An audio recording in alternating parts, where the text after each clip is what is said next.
Well, and absolutely, that's something that's on the forefront of everyone's mind. With the track that's shifted westward, I'm learning we are still not in the clear. Don't pay attention specifically to where you think the eye of the storm may be because the storm is so large. And so right now I'm here with Ed Rappaport, and we see the model that you have up here.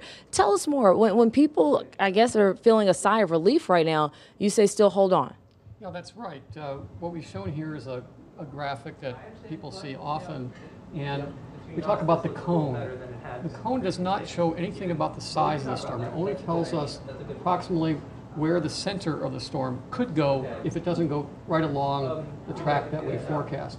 So there's a chance that it could go as far as this to the left or to the right, and even sometimes outside the cone. But what I want to point out here is that the size of the storm is shown over here. Here are the hurricane force winds, and here are the tropical storm force winds.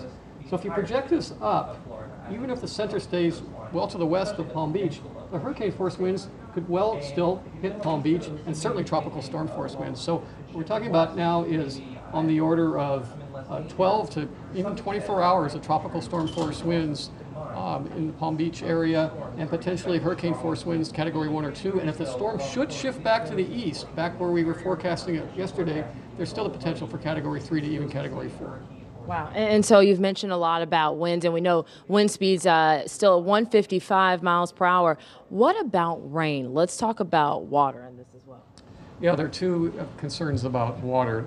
Talking about rain, first we're looking at 8 to potentially 15 inches, locally 20 inches of rain. That's enough, of course, to cause local flooding.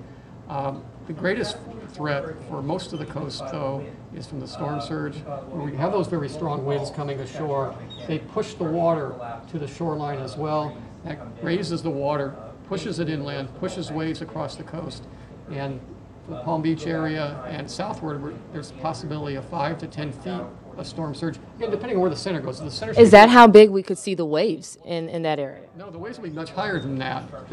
That's the rise of the water along the coast.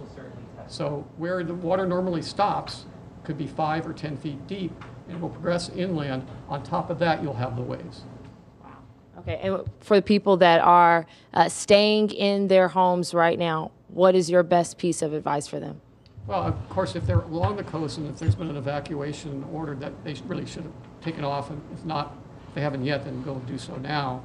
But for the rest of the community, we're going to have very strong winds. What we don't know yet is whether the East Coast is going to get the category 3 or 4 winds, or they're going to get the category 1 or 2 winds. But either way, we're going to get some type of strong winds.